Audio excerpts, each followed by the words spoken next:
عبقری knowledge کے معزز ناظرین السلام علیکم۔ ناظرین، آج کی ویڈیو میں ہم آپ کو سائرہ اسلم صاحبہ کا مراسلہ سناتے ہیں، جس میں وہ لکھتی ہیں کہ میں اپنی پوری زندگی کے نچوڑ ٹوٹکے اور وظیفے عبقری ناظرین کی نظر کرنا چاہتی ہوں۔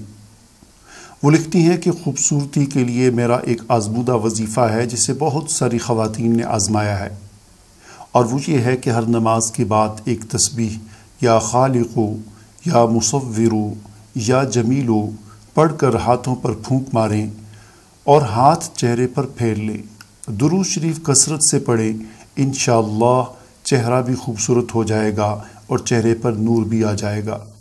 یہ میرا آزمودہ وظیفہ ہے، کئی خواتین نے آزمایا اور میں بھی آزما رہی ہوں۔ ہائی بلڈ پریشر کا علاج۔ وہ لکھتی ہیں کہ کالی چندن ایک بوٹی ہے، اس کو باریک پیس لیں، روزانہ نہار منہ چمچ کے پچھلے حصے کی نوک پر جتنا سفوف لگے اسے تازہ پانی کے ساتھ لیں، ساتھ ساتھ بلڈ پریشر چیک کرواتے رہیں، جب نارمل ہو جائے تو چھوڑ دیں۔ بہت فائدہ مند اور آزمایا ہوا نسخہ ہے۔ کالی چندن پنساری سے مل جاتی ہے۔ گوندے ہوئے آٹے کو محفوظ کرنا۔ وہ لکھتی ہیں کہ آٹا گوندنے کی تھوڑی دیر کے بعد اس پر پیپڑی آ جاتی ہے۔ اس کے حل کے لیے کوئی بھی شاپر لے کر ڈبل روٹی کا ہو تو بہتر ہے، کاٹ کر چکور کر لیں۔ اب اس کو پانی میں گیلا کر لیں اور آٹے پر ڈھانپ دیں۔ فریج میں آٹا رکھیں، آٹے پر پیپڑی نہیں آئے گی۔ سالن میں سوجی کا استعمال۔ اگر سالن پتلا ہو گیا ہے اور آپ کے پاس ٹماٹر یا پیاز نہیں ہے تو بھنی ہوئی سوجی سالن میں ڈال دیں، اس سے سالن گاڑھا ہو جائے گا اور ذائقہ بھی بہت اچھا ہو جائے گا۔ پیاز اور آنسو۔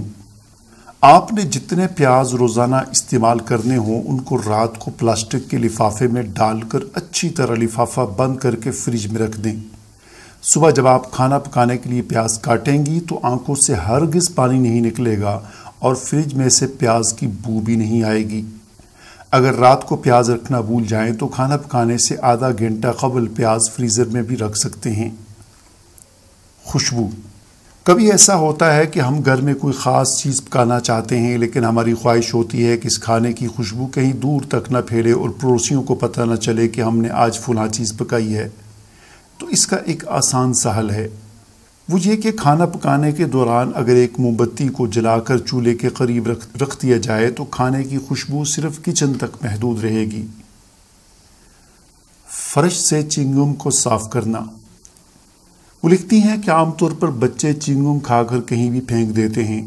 فرش پر کہیں چنگم چپک جائے تو اکھاڑنا بہت مشکل ہوتا ہے۔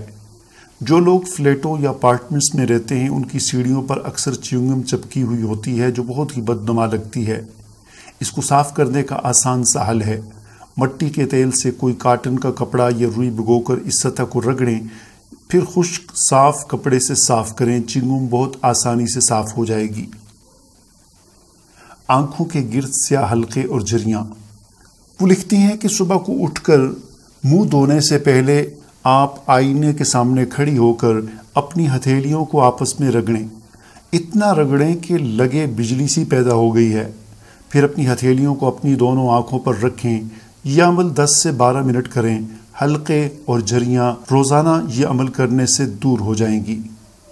جگر میں خرابی پیدا ہونے پر رات کو ایک مولی چھیل لیں درمیانے سائز کی اور اس کو شبنم میں رکھ دیں اور اوپر سے باریک کپڑے یا چلنی سے ڈھک دیں تاکہ گرد یا کیڑے وغیرہ سے محفوظ رہے۔ صبح نہار منہ کھائیں تو جگر میں خواہ کسی قسم کی خرابی یا تکلیف ہو، یرقان یا پیلیا ہو تو آرام آ جائے گا۔ کھانسی کا علاج۔ سونٹ 1 تولہ، کالی مرچیں 1 تولہ، سفید مصری 1 تولہ، ان تینوں کو باریک پیس لیں، آدھا چمچ منہ میں ڈال کر چوسیں، آرام آ جائے گا۔ یہ تینوں چیزیں آپ کو پنساری کی دکان سے مل جائیں گی۔ کریلے کی کڑواہٹ جلد دور کرنا۔ کریلے کو لمبائی کے رخ کاٹنے سے ان کی کڑواہٹ بہت کم ہو جاتی ہے۔ کریلے لمبائی میں کاٹ کر نمک میں لگا کر 1 گھنٹہ رکھیں، پھر مل کر دھو لیں۔ اگر فوری استعمال نہ کرنے ہوں تو نمک لگا کر فریز کر دیں۔ جب پکانے ہوں تو اچھی طرح مل کر دھو لیں، کریلے بالکل کڑوے نہیں ہوں گے۔